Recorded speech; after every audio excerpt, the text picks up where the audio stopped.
Jen. Happy Thanksgiving. Happy Turkey Day. What are you guys doing? We are doing the whole gather both sides of the family at one. Oh, wow. Yeah, and eat lots of really yummy food. And without fail, we always get a football game in the yard, not on the TV. Okay, that sounds more fun. Yes. I am not a sit and watch the football game, but we can play in the backyard. Yeah. How about you guys? We are going to my in-laws, and my mother-in-law is a fabulous cook, professional cake baker person. And Right. so there's always lots of food. And they always, because they're getting older, the the thermostat's usually set at like 78 degrees. Oh, wow. So, yeah, we dress in like tank tops and head over to their house and bring Tupperware, and yeah, so Love it. So for today's episode, we wanted to talk a little bit about how to survive Thanksgiving, how to maintain your peace and lean into your recovery while dealing with family of origin. So for those of us going home for Thanksgiving, or dealing with family of origin, or dealing with our spouse's family of origin, or what are some thoughts that you have on being able to, I like, what keeps coming to mind is like get out alive. And that sounds so harsh, and sometimes that's what it feels like. That is what it feels like. Well, I feel like to talk about this, I want to first share that there were many, many years I would talk about it and I would describe it as we're going home for the holidays. And that was because growing up, home was very clearly defined by my father as wherever he and my mom was home. And so even in my adult years, I would be super excited about going home to see the family. And without fail, there would be some type of drama. There would be some point of conflict or something that happened. And it would feel like my little heart was crushed. And the further I get along in recovery, the more I realized that was my inner child still hoping for all of those holiday experiences that I feel like she never got. Because growing up, holidays were really stressful. They were really loud. They were chaotic. And that usually wasn't a good mixture for my dad, for my parents. And when I think about the holidays, that's what comes up for me, is how I used to be so excited to go and then leave so heartbroken. And trying to figure out what's the formula? What makes this happen? What can I do to prevent this from happening? Or trying to find a way to control it, trying to be my true mascot self in a family of dysfunction, because I was still functioning in my role. And today, what I think about as a fellow traveler in recovery is creating an experience for my boys where they get to see the best part of my family. And that usually doesn't mean an all-day event. That usually means a few hours. And it also is going with intention, meaning I'm going in with a specific mindset rather than assuming. And what typically happens is it's a lot more enjoyable. And I also leave feeling like it was a good experience rather than feeling like the drama got center spotlight. Yeah. I feel like it's very similar for me. Growing up, my mom and I would cook. So everybody, both sides would come to us in our little tiny townhouse. And always waking up very excited, like holiday morning, Thanksgiving morning, we'd start cooking, we'd get the turkey in the oven, we'd put the parade on, we'd have the parade on the TV. She and I would just be doing all the things and busy. And eventually my dad and my sister would wake up and they'd start like, they'd sit and have coffee and like do they were responsible for cleanup later. Um, and like pulling the folding chairs out from the basement to set up around the living room because lots of people, and always feeling really excited in the morning and really exhausted and overstimulated by the time people started showing up. And very similar to what you were saying, like these days, rather than spending like it's a whole day, it's a marathon thing. My husband and I have an agreement. We go for X number of hours. As soon as somebody says something or does something and we're feeling uncomfortable, we leave, like no apologies. Okay, thank you. Goodbye. We're done. And just starting to be much more protective of our peace, no matter where we go. And just because it's a holiday doesn't mean that we have to sacrifice that or do the people pleasing or the peacekeeping because it's a holiday. It feels very different. And I think for me, there's been a lot of grief around that in terms of it doesn't feel as exciting as it used to. And it's still, it's very much at this point for my son. He loves going to his grandparents' house. He loves when, like, to see Uncle Zach. Like he loves all of that. And so it's very exciting for him. And we've been working the last couple of years of what are some kind of family traditions that we can do just the three of us ahead of time before we go to grandma's house.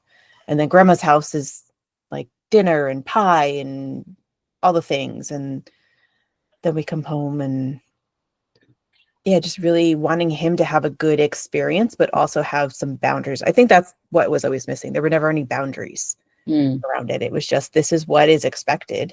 This is what the family's always done. So this is what we're doing. And being able to kind of choose and have some boundaries around it so that it feels good for at least the three of us. I don't know how it feels for everybody else, but my recovery tells me that's not my problem. So. Well, I love that you say that because I have new semantics or terminology in my recovery for the last few years. And anytime I'm working with clients or if I'm sharing in our Connecting for Recovery support group, I like to use synonyms because everybody's in a different place in their recovery. And I sure wasn't in the place that I am now 10 years ago. And I'm really grateful for where I am now. Where I look at the term peace, recovery, energy, all of those can mean the same things. And being able to identify which of those terms fit for me. It started out, I need to maintain my recovery. And then it built to, I want to maintain my peace in my recovery. And now it's, I want to make sure that energetically I feel the same leaving as I did showing up. And that's my responsibility. It's how I show up for me. But it's also in talking about being with family of origin and traditions for the holidays. There's lots of generational patterns that show up there. And so mentioning that term grief that you brought up happens for me too. I lost my dad when I was 24. So he's not been at a lot of Thanksgivings physically. But in spirit or energetically, I do feel like he is there. And looking at the new traditions, I want my boys to experience family traditions, but I also want them to experience new traditions. And we do things like a Friendsgiving, not just a Thanksgiving, where my boys do get to be with our family of origins at Thanksgiving. However, because we don't live close to family, we have Friendsgiving because we have family of choice. And those people are just as important as some of my family members, because they have been as present for my kids as my family members have been, and vice versa, me for their kids. And so I love the idea of applying new traditions, because I remember growing up not knowing that I was sheltered, but that everything was always only about family. Mhm. And part of that was we needed to hold the secrets.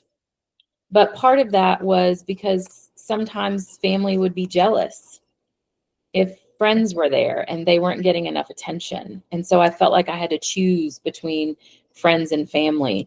And because of the level of safety that my family of choice brings for me personally and for my family, I love that they are getting to experience both. It doesn't have to be one or the other. Yeah. And we're creating those traditions too. Yeah, I love that. Yeah, my mom passed away when I was 29, 30, 30. Um, and I feel her, like Thanksgiving morning, I feel her with me.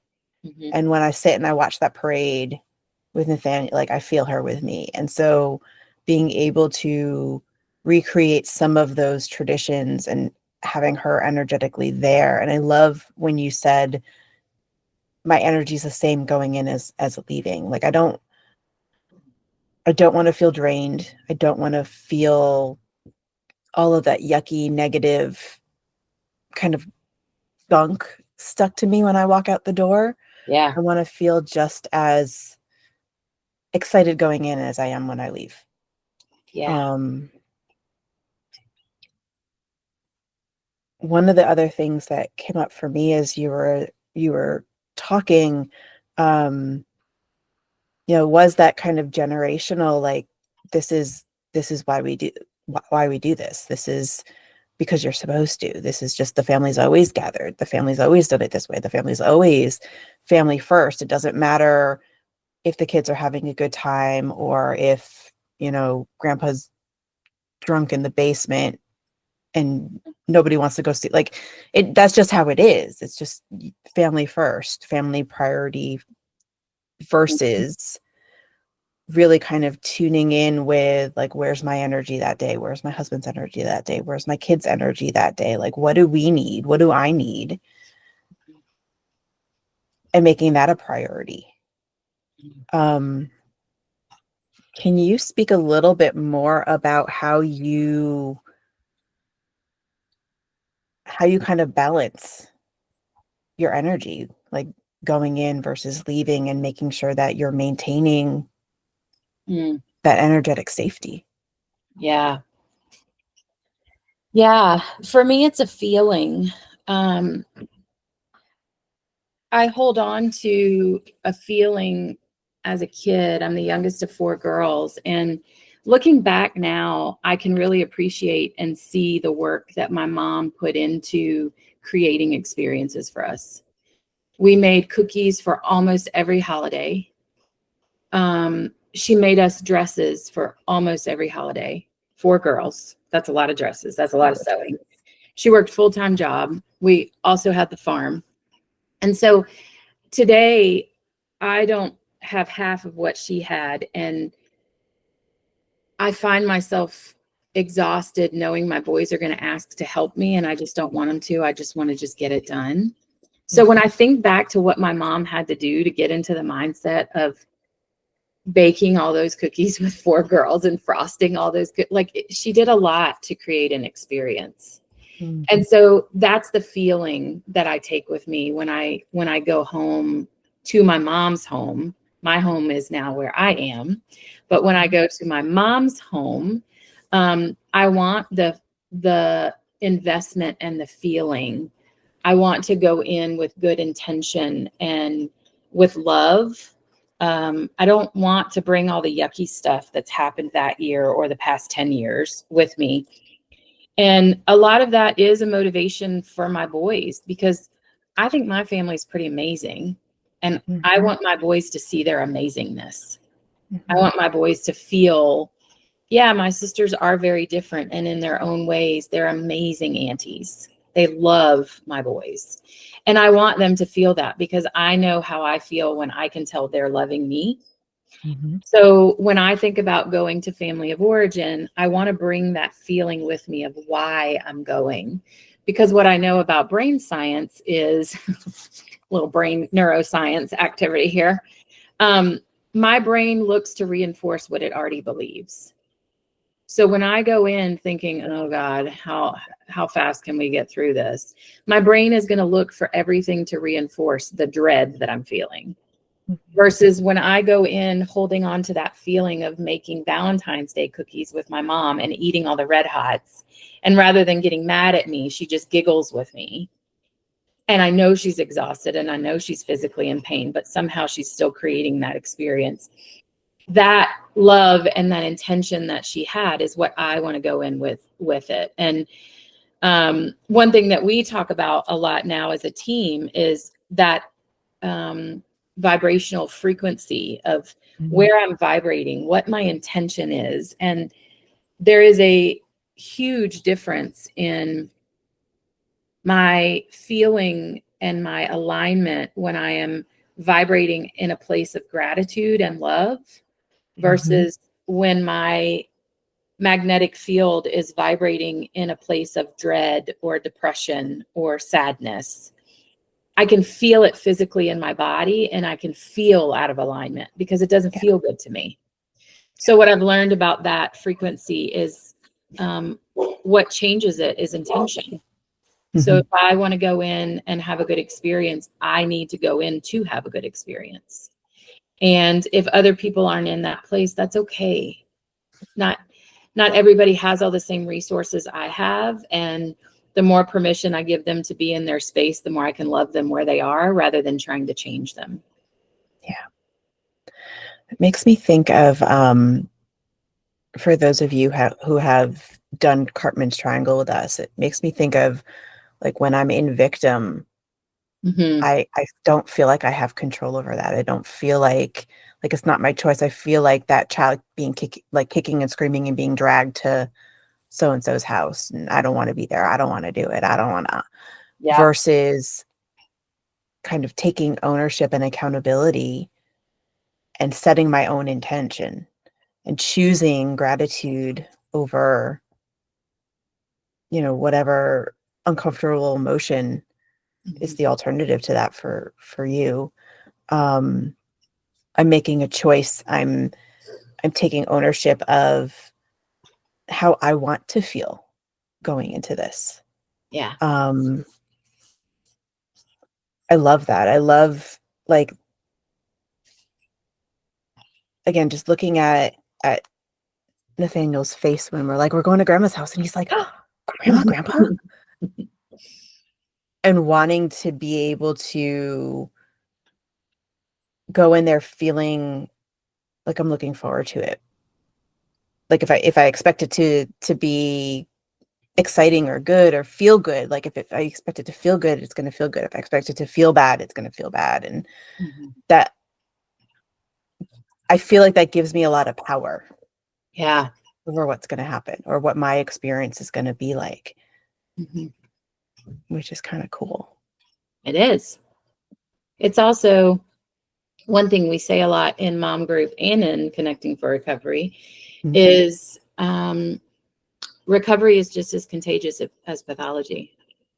So sometimes if I can set that tone, I can support and influence what happens for more people in the experience too. Mhm. Because we crave that as humans. We want to feel better. We want to feel joy. And recovery is not about being able to feel joy. Recovery is not about being able to cope with the chaos. It's about the ability to receive joy when it happens. Yeah. And some of us, when we're so used to that chaotic state every single holiday, Mhm. it's really hard to receive that. And so it takes one person to change a system. Mm. Go be a change agent of Yes. your family members. Exactly. I love that. Yeah. Well, wishing everybody a happy, healthy holiday. Yes. And my plan is to walk in with intention. Cozy. Reach out if you guys need anything, and we'll see you next time. Happy holidays. Happy holidays.